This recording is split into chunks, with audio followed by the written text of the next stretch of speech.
देखो, ये इस तरह की कुंडली आप ड्रा कर लो।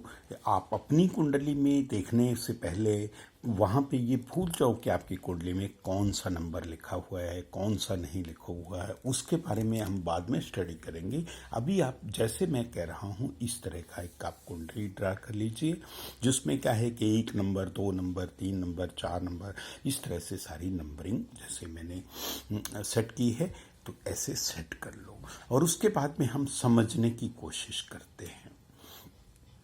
जहां पे 1 नंबर लिखा होता है, ये लगन कहते हैं इसको। लगन का मतलब, इसको तन भाव भी कहते हैं। ये हम है, ये हमारा शरीर है। इसका मतलब जहां पे हमने जन्म लिया है, ये है। हमने जन्म लिया है कहाँ पे, किस समय पे लिया है, उसको लगन कुंडली में यहाँ पे वो आएगा, वो कौन सा नंबर आएगा। लेकिन अभी आप समझने के लिए, ये पहला घर होता है, इसको लगन कहा जाता है। इसको तन भाव, ये हम शरीर भी है, हमारा है, माथा कह लो, या हम खुद हैं। हम खुद हैं।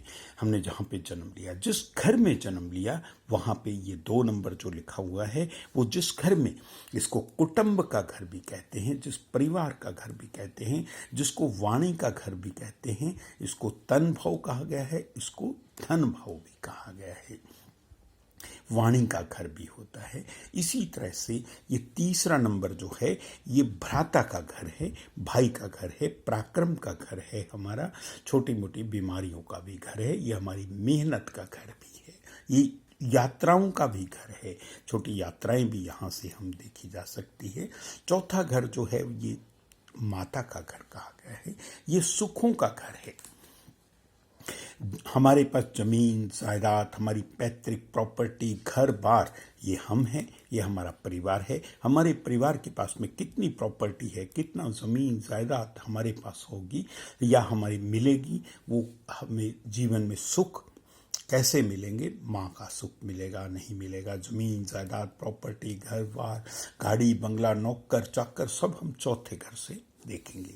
इसी तरह से जैसे ये हमारी संतान का घर भी है, ये हम हैं, ये हमारी संतान का घर है। 5वां घर, ये हमारी बुद्धि का भी घर है, एजुकेशन का घर है। जब हम संतान के बारे में देखेंगे तो 5 नंबर घर से देखेंगे। वो नंबर भूल जाओ, आपको कौन सी कुंडली में, आपकी कुंडली में क्या लगन, वहाँ पे लगन है और क्या नंबर डाला हुआ है, उसके बारे में हम बाद में जानेंगे।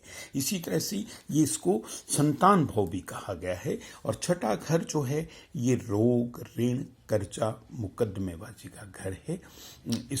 इससे हम अपनी बीमारियां देख सकते हैं, रोग देख सकते हैं, मुकदमेबाजी देख सकते हैं, वो किसी भी तरह की हमारे कर्जे की स्थिति को जान सकते हैं।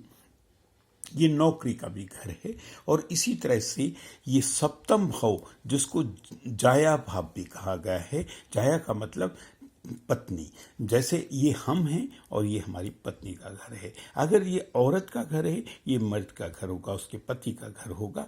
तो इसी तरह से वाइस वर्सा, इसको हम ये छोटे छोटे एक्सपेंसेस का भी घर है, इसको जाया भाव भी कहा जाता है। इसको जो विवाहिक सुख का भी घर कहा गया है।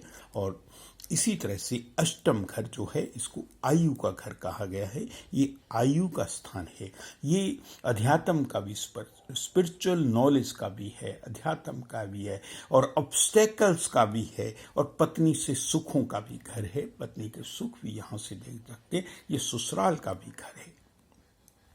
इसी तरह से नवम घर जो है, वो भाग्य का घर है। ये धर्म का भी घर है। अगर हमने किसी के धर्म की स्थिति को जानना है, भाग्य की स्थिति को जानना है, तो हम नवम भाव से, इसको भाग्य स्थान भी कहा गया है, भाग्य का घर भी कहा गया है, भाग भाव भी कहा गया है, वो उसको आप इसी तरह से, ये हम हैं, ये हमारी माता है, तो ये हमारे पिता हो गए।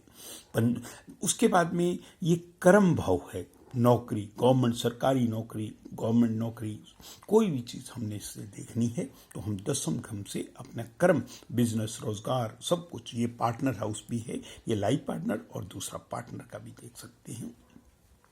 इसी तरह से ये इसको कर्म भाव भी कहा गया है।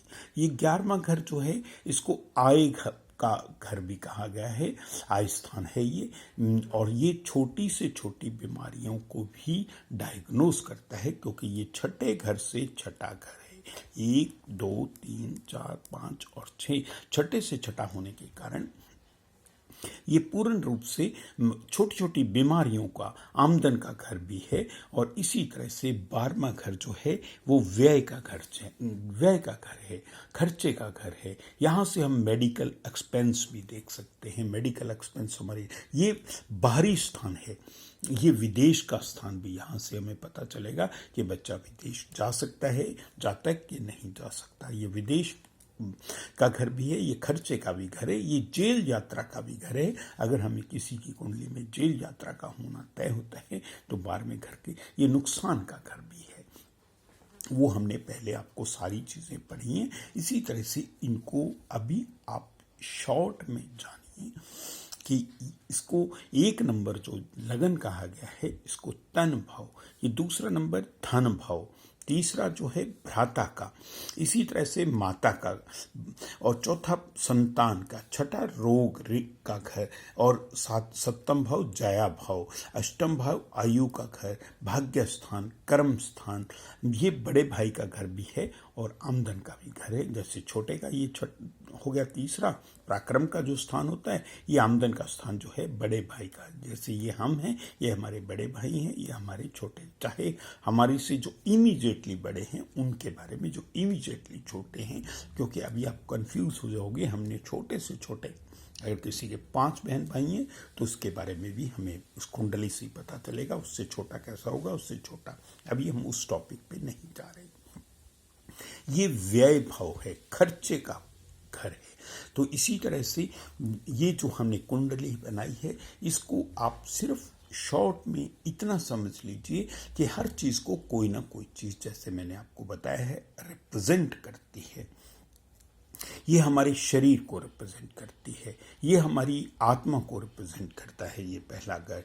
दूसरा हमारे परिवार को, कुटुंब को, वाणी को, घर को। हमारी वाणी का कहाँ से पता चला है, इसी तरह से हमारा पराक्रम, जैसे मैंने पर बता भी रखा है आपको भी, पराक्रम मोस्ट इंपॉर्टेंट फैक्टर है। हमारे कर्म करने की क्षमता जो है, कर्म भाव ये है, कर्म की कुंडली में कर्म भाव ये है, ये कर्म करने की क्षमता को भी बताता है। और ये सुख, नौकर चाकर, घर भर, जमीन जायदाद, प्रॉपर्टी, माता का सुख, सब सुख हमें चौथे घर से। आप भूल जाओ वहां पे नंबर क्या लिखा हो, किसी कुंडली में चौथा 4 नंबर कहीं और लिखा होगा, लेकिन आपने इस घर को याद रखना है। ये हमारी बुद्धि का भी घर है। आज के टाइम में सबसे ज्यादा देखने वाला घर ये वाला घर है। बुद्धि के अलावा ये लव रिलेशनशिप का भी घर है। किसी की कुंडली में कितना प्रेम है, कितना वो प्रेम कर सकता है लोगों को, कितना वो नहीं कर सकता, या उसकी कुंडली में प्रेम विवाह का योग बनता है, जो कि मोस्ट इम्पॉर्टेंट फैक्टर ऑफ, जो आज के समय की सबसे ज्यादा, आज के बच्चों की, जिसके कारण वो प्रेम में तो आ जाते हैं, लेकिन क्या उनका सक्सेस होगा कि नहीं होगा। तो हम पंचम घर से और सप्तम घर से उससे बने के हम वेरीफाई करेंगे। सप्तम घर उसके लाइफ पार्टनर बन सकता है, प्रेमी उसका कि नहीं, चाहे वो लड़का है चाहे वो लड़की है। इसी तरह से छठा घर जो हमने बताया, छठा घर जो है, इसको भाव भी कह लो, घर भी कह लो, स्थान भी कह लो। इसी तरह से सप्तम भाव हमारे छोटे छोटे डेली एक्सपेंस का भी घर है। डेली एक्सपेंस हम सप्तम घर से देखेंगे। इसी तरह से सप्तम घर पार्टनर का हाउस भी है। हम है, हमारी लाइफ पार्टनर है, हमारा बिजनेस पार्टनर का भी, हमें ये भी यहाँ से भी, ये भी पार्टनरशिप का मतलब, चाहे वो लाइफ पार्टनर है चाहे वो बिजनेस पार्टनर है, उसका सुख है कि नहीं है, उसका कैसा रहेगा, क्योंकि कुंडली में बहुत से लोग आपसे बहुत से क्वेश्चन करेंगे, तो हमें ये सारी चीजें देखने में काम आएंगी। इसी तरह से अष्टम घर, जैसे मैंने अब आपको अभी दोबारा रिपीट में जा रहा हूं, शॉर्ट में अष्टम घर आयु का घर है। ये पत्नी है हमारी, ये मान लो ये हम हैं, ये हमारी पत्नी है। ये पत्नी सुखों का घर भी है। क्या हमें उससे सुख मिलेंगे कि नहीं मिलेंगे। ये हमारे ससुराल का भी घर है। ये हमारी यानी कि अध्यात्म नॉलेज का भी घर है। ये हमारी आयु का भी घर है। मौत का भी घर इसको कहा गया है, हमारी आयु का है। नवम घर भाग्य का घर है। बहुत से कुंडलियों में मैंने बहुत से लोगों से, बहुत से ज्योतिषियों ने मेरे को भी यहाँ पे कुछ ऐसा कहा है कि वो ये समझते हैं ये हम हैं, ये हमारे माता है, ये हमारे पिता होने चाहिए। नहीं, बहुत सी कुंडलियों वाले मिसगाइड करते हैं, बहुत से ज्योतिषी मिसगाइड करते हैं। हमारे ये पिता का घर हमारा ये हो गया है, जिसके कारण हमारे ये हम हैं, ये हमारे बच्चे हैं 5 महीने, ये हमारे पिता हैं, पिता के बच्चे हम हैं। तो पंच यहाँ से 5वां घर जो है हम हो गए। तो इसी तरह से आगे भी हम और पिता के पिता को भी जान सकते हैं, सब चीज़ों को जान सकते हैं। वो एक बात की बात है। इसी तरह से 10वां घर कर्म का, नौकरी का, रोजगार का, गवर्नमेंट स्थान जो है, हमारी कुंडली में गवर्नमेंट जॉब है कि नहीं, आमदन का, हमारी आय का घर भी यही है। और ये हमारी व्यय का घर है। ये छोटी छोटी बीमारियों को, ये छठे से छठा छोटी छोटी बीमारियां।